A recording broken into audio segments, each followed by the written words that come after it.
오타니와 이정우 에런저지까지 볼 수 있는 기회, 이현우의 MLBTV 개막 직관 투어. 자세한 내용은 고정 댓글을 참고해주세요. 안녕하세요, 이현우입니다. 안녕하세요, 도상현입니다. FA 외야수 코디 벨린저의 선택이 임박했다는 소식입니다. 디 애슬레틱의 칼럼니스트 짐 보드는요, 벨린저가 여러 구단의 제안을 놓고 고심하고 있다, 조만간 결정을 내릴 것 같다라는 이제 보도를 내놨고요.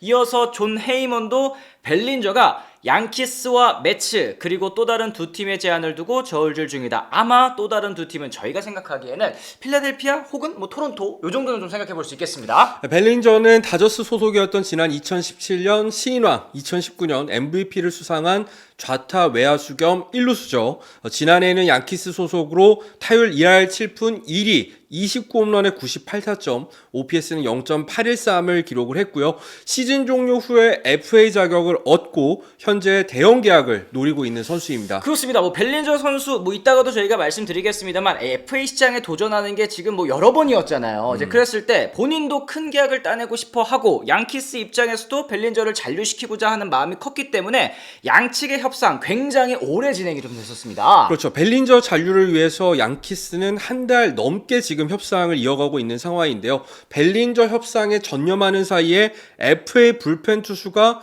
모두 시장에서 사라진 상황이 됐습니다. 그렇죠. 보강이 필요한 상황이었는데. 그렇죠. 그런 와중에도 벨린저는 7년 계약을 고수하면서 양보를 하지 않고 있고요. 결국에 질려버린 양키스는 최종 오퍼를 제시한 걸로 알려졌습니다. 그렇습니다. 이 양키스의 최종 오퍼 뭐냐면 디퍼 없습니다. 5년에 1억 6천만 달러, 우리나라 돈으로 했을 때는 2,350억 원 규모의 계약인데 굉장히 또 큰 규모예요. 하지만 여기에다 이제 두 차례 옵트아웃 조건까지 포함시켜준, 사실은 양키스 팬 여러분들 입장에서도 이 정도면 할 만큼 했다라는 소리가 나올 정도의 오퍼였거든요. 그렇죠. 양키스 구단 역시도 강경한 입장을 보이면서 오퍼 상향은 없다고 하는데요.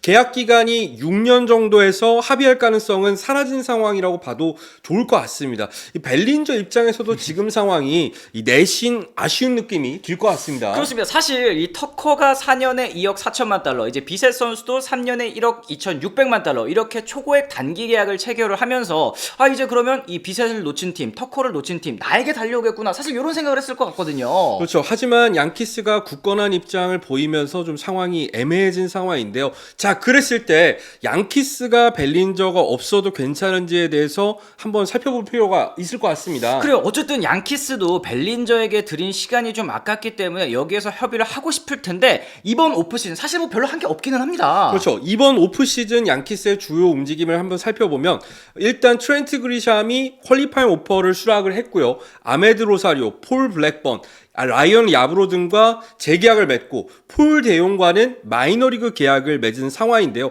지출로 따졌을 때는 현재까지 쓴 돈이 2,900만 달러에 불과합니다. 마이애미로부터 좌완인 이 웨더스를 보강을 하긴 했습니다만 FA는 돈을 쓰지 않고 있는 상황이죠. 맞습니다. 만약에 여기에서 이제 벨린저를 놓치게 된다면 이 외야 구성 어떻게 돼야 할지 이것도 생각을 해봐야 될 텐데, 일단 에런 저지 선수가 우익수에 계속 출전을 하는 거, 요거는 이제 우리가 예상할 수 있습니다만 그리샴도 있고요. 한 자리 요걸 어떻게 할 거냐 이거죠. 일단 현재로서는 아무래도 젊은 외야수인 이 제이슨 도밍게즈나 이 좌타 외야수죠, 이 스펜서 존스를 기용할 가능성이 높아 보이는데요. 이런 상황에서 이 후속 트레이드 정도는 할 필요가 있어 보이는 상황입니다. 할스타인브레너 구단주가 그랬었죠. 페이로를 낮추면서 우승할 수 있는 전력을 만들겠다, 이런 얘기를 했는데 현재까지로서는 어려워 보이는 상황이 됐습니다. 사실 그만큼 양키스에 딱 맞는 조각 벨린저이기 때문에 서로의 이제 줄다리기가 계속 이어지고 있는 것 같습니다. 양키 스타디움의 짧은 오른쪽 담장 잘 활용하면서 지난해 OPS, 홈에서의 OPS 0.9를 넘겼다는 것 말씀드리면 좋을 것 같은데, 양키스도 벨린저로 한 자리를 채우고 아까 말씀드린 사실 유망주 선수들에게 차차 기회를 주는 게 더 좋은 방법 아니겠습니까? 그렇죠. 하지만 둘 사이는 이제는 이 벨린저가 굽히고 들어오느냐 아니면 마느냐 정도의 싸움으로 요약을 할 수 있을 것 같습니다. 그랬을 때 아까 양키스와 매츠, 토론토, 필라델피아, 저희가 이렇게 4개 구단을 말씀을 드렸는데 현재로서 좀 가능성이 높아진 구단 매츠처럼 보이기는 합니다. 그렇죠. 매츠는 비셋 영입 이후에도 벨린저를 노리고 있다는 후속 보도가 계속해서 이어지고 있는 상황인데요. 이 매츠가 벨린저에게 7년 계약을 줄 가능성은 현재로서는 낮아 보이는 상황입니다. 비셋처럼 매년 옵트아웃을 낀 초고액 단기 계약을 제시할 가능성이 훨씬 더 높아 보이는데, 그렇게 됐을 때 벨린저는 지난 2023년, 2024년 2025년에 이어서 FA 4수에 나서게 되는 상황이 됩니다. 그렇습니다. 이 재수도 사실 중독이라는 얘기가 있는데 이 벨린저 선수도 뭐 상황이 이렇게 되긴 했습니다만 이렇게 여러 번 FA 재수를 하게 될 줄은 상상 못했을 것 같습니다. 사실 뭐 매치가 벨린저가 필요한 이유는 좀 명확한 것 같기는 해요. 니모와 시미언 트레이드 이후에 빈 외야 자리를 채우지 못했다라는 건데 터커 영입전에서도 매치가 제시한 금액이 4년에 2억 2천만 달러. 이것도 사실 뭐 충분히 많은 금액을 제시했지만 결국 터커가 다저스로 가게 됐습니다. 그렇죠. 그러면서 시장에 남은 대여급 외야수는 벨린저밖에 남지 않은 상황이 됐는데요. 사실 이번 겨울에 이 매치는 갈팡질팡한 행보를 보이고 있는 상황입니다. 니모, 알론소, 디아즈 등 이 프랜차이즈 스타들과 결별하면서 새 판짜기에 돌입한 상황이긴 하거든요. 그런 상황에서 스턴스가 명분으로 내세웠던 표면적인 이유는 수비 강화였단 말이죠.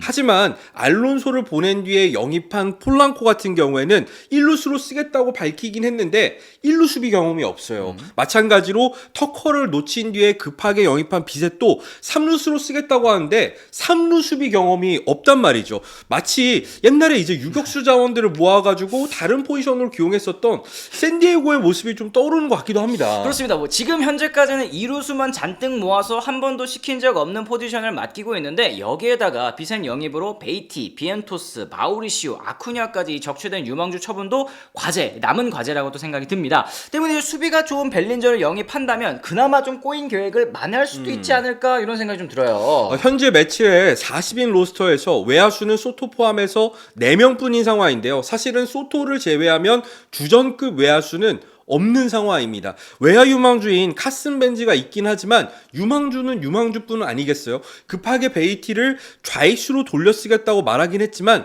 중견수로 이 타이론 테일러 쓰는 부분은 여전히 이제 포스트 시즌을 노리는 팀으로서는 아쉬운 점이거든요. 벨린저를 영입하게 된다면 중견수 고민을 해결할 수 있게 되고요. 만약에 폴랑코가 1루 수비를 못한다면 벨린저가 1루수로 나설 수 있는 방법도 장점이라고 할 수 있겠습니다. 그렇습니다. 매치가 최근에 이 양키스 출신 선수 영입이 또 잦은데 벨린저까지 이어질지 이것도 좀 주목이 되는 포인트고요. 이 미스테리 팀 저희가 이제 토론토와 필라델피아를 한번 꼽아봤는데 사실 토론토 같은 경우에는 터커 영입에 10년에 3억 5천만 달러 정말 초장기 계약을 제시했었던 팀으로 밝혀졌어요. 그렇죠. 주축 타자 대부분이 우타자인데다가 이 스프링어와 바시오도 시즌 종료 후에는 FA 자격을 얻는 상황에서 좌타 외야수가 필요했기 때문에 터커의 큰 금액을 베팅을 한 건데요. 이 꽝 대신 닭으로 이 벨린저를 영입할 가능성이 있을 것 같고요. 아마 토론토의 오퍼도 현재까지는 벨린저의 요구 조건에 미치지는 못한 것으로 보입니다. 그렇죠. 만약에 미쳤더라면 진즉뭐 도장을 좀 찍었다는 생각이 좀 들고 필라델피아 같은 경우도 비센 영입에 7년 2억 달러까지 베팅을 했습니다만 결국 영입에 실패를 했습니다.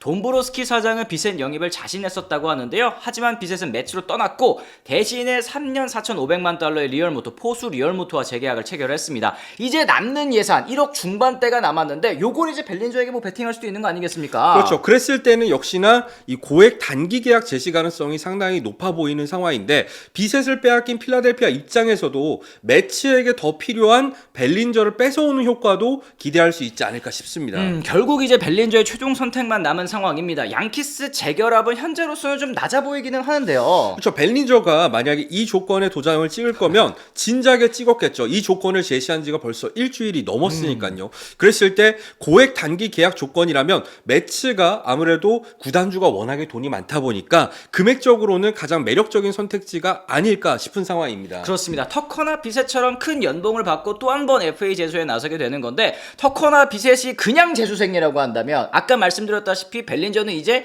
사수생 아니겠습니까? 이제 장수의 길로 접어들었다고 할 수 있을 것 같은데 변수가 있다면 토론토 같은 경우에는 장기 계약을 굉장히 선호하는 팀이잖아요. 그래서 토론토가 뭐 총액 면에서는 조금 이제 연평균 금액 측면에서 좀 낮다고 하더라도 7년 이상의 장기 계약을 제시하는 경우가 있을 수도 있겠다라는 생각이 들긴 합니다. 그렇습니다. 오늘 이 시험 저희가 계약 막바지에 다다른 벨린저 얘기 함께 나눠봤습니다. 이현우의 MLBTV는 비시즌에도 매일 있는 스토브리그 소식 영상과 라이브를 통해 전해드리고 있는데요.